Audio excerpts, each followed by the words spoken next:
Mamata బెనర్జీకి shock ఇస్తే రేవంత్ రెడ్డికి రాబోయే రోజుల్లో పాఠం.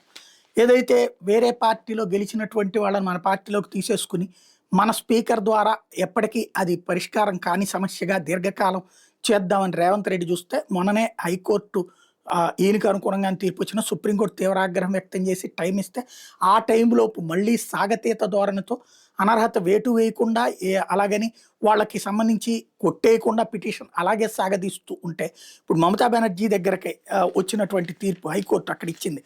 ఫిరాయింపుల నిరోధక చట్టానికి సంబంధించిన కేసులో కలకత్తా హైకోర్టు గురువారం ఒక కీలక తీర్పు ఇచ్చింది. బెంగాల్లోని సీనియర్ నాయకుడు ముకుల్ రాయ్ అసెంబ్లీ సభ్యత్వాన్ని రద్దు చేసింది. కృష్ణానగర్ ఉత్తర స్థానం నుంచి బీజేపీ టికెట్ మీద 2021లో ఎమ్మెల్యేగా ఎన్నికైనటువంటి ముకుల్ రాయ్ అదే ఏడాది జూన్లో తృణమూల్ కాంగ్రెస్లో చేరాడు. ఆ వెంటనే ప్రజాపద్దుల కమిటీ పీఎస్సీ చైర్మన్గా కూడా తృణమూల్ ప్రభుత్వం నియమించింది. విపక్ష నేత సువేందు అధికారి, బీజేపీ మీద అంబికారాయ్ విడివిడిగా దాఖలు చేసిన పిటిషన్ మీద జస్టిస్ దేవాంశు ఐషాక్, జస్టిస్ సబ్బర్ రష్టీ ధర్మాసనం తీర్పు ఇచ్చింది. వ్యవహారంలో స్పీకర్ బిమన్ బెనర్జీ అనుసరించిన వైఖరిని తీవ్రంగా తప్పుపట్టింది.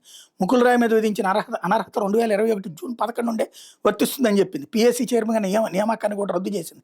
పార్టీ ఫిరాయింపుకి సంబంధించి అన్ని ఆధారాలు స్పీకర్ ముందు ఉన్నప్పటికీ ఆయన సక్రమంగా వ్యవహరించలేదని ఆక్షేపించింది. హైకోర్టు తీర్పును రాజ్యాంగ విజయంగా బీజేపీ సీనియర్ నేత సువేందు అధికారి అభివర్ణించారు.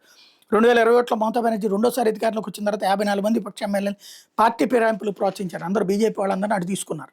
ఈ సందర్భంలో ఇప్పుడు ఈ ఆర్డర్స్ వచ్చినాయి. ఇప్పుడు మరి దీని ప్రకారం చూస్తే భవిష్యత్తులో ఇక్కడ కూడా ఉంటుంది. లేకపోతే ఈలోపు మళ్ళీ సుప్రీంకోర్టు ఏమైనా జోక్యం అబ్బాయి పర్లేదంటుందో చూడాలి.